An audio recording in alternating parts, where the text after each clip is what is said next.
Now this is what I call a finale. I haven't been this eager to review a Rick and Morty episode since Tales of the Citadel. Strap in, fellas, this is gonna be an epic one. Hello, cartoon fanatics. My name is RJ, and welcome back to Cartoon Corner. With all the ups and downs that have happened with Rick and Morty, I wasn't expecting its finale to touch on parts we were waiting to see. But it has, and here we are, with a pretty solid finale that actually has character development. Yes, please. I'll admit, Season 3 was rough to get through, especially when the fandom was losing its pancakes at McDonald's. I know several people that dropped off of watching Rick and Morty because it just kind of felt like a big pointless joke, but I stuck on to plug through Season 4, and boy, I'm glad I did, because we got interesting stuff that ties back into points left open in Season 2 and Season 3. Arguably, I'd say watch Seasons 3 and 4 combined and just call that one season, because the connection seems a lot stronger when they're not separated. And maybe that was the plan from the get-go, who knows? I'm totally rambling right now. Allow me to explain why we got stuff to talk about this time. So last week's episode I didn't cover because I had nothing to say about it. Rick got busy with a planet, the family tags along as the planet's giving birth to have their own wacky adventures that eventually tie into each other, and we got some nice Rick and Beth bonding. But this finale, okay, I need to calm down so I can figure out my words here.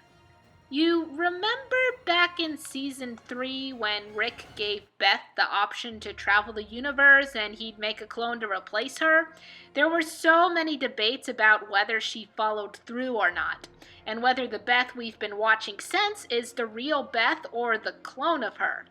As the episodes pattered on, it seemed like that open-ended question was just something that would never be addressed.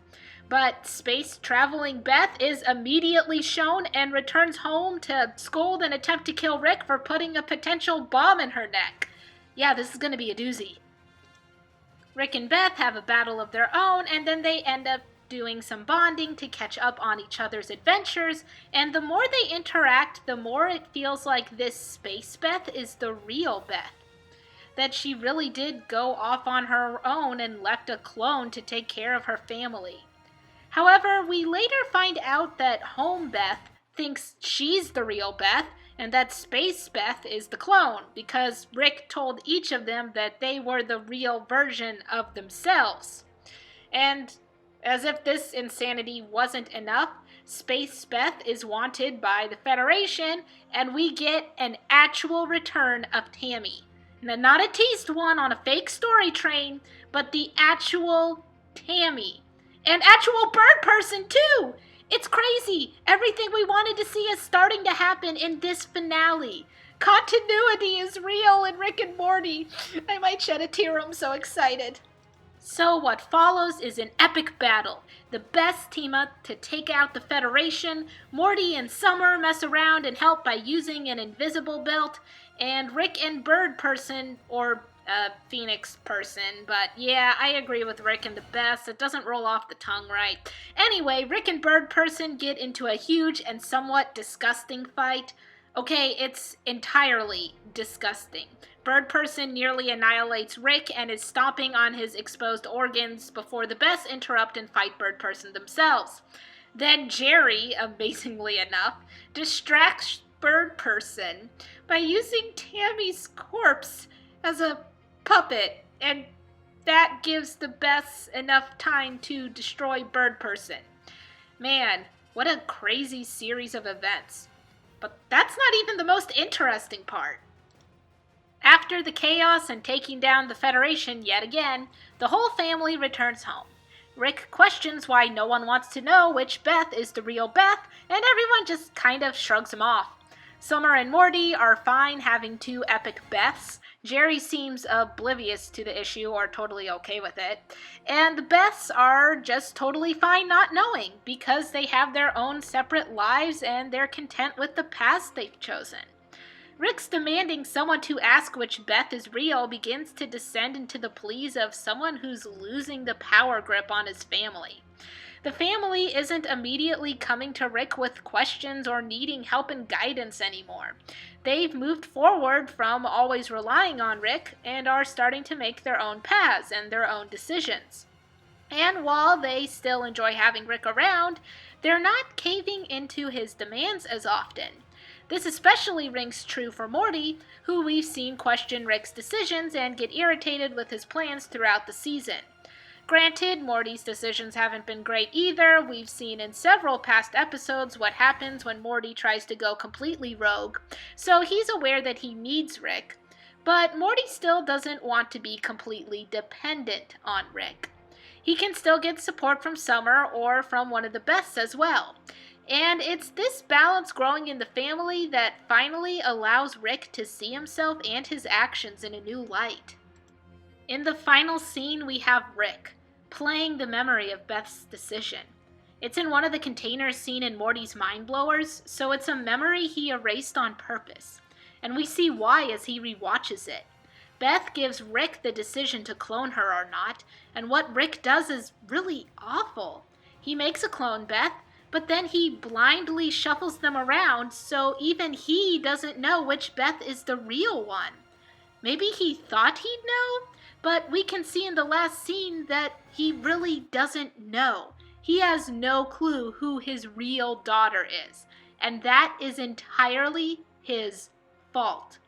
Rewatching this memory, it finally washes over Rick how horrible of a person he is, how selfish and arrogant his decisions have been.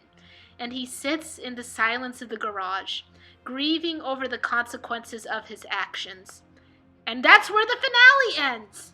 It's a very sobering end, but a very welcome one that leaves a lot of potential for a future season. So what does this mean for the future of Rick and Morty? Well, for one, it breaks down Rick's confidence completely.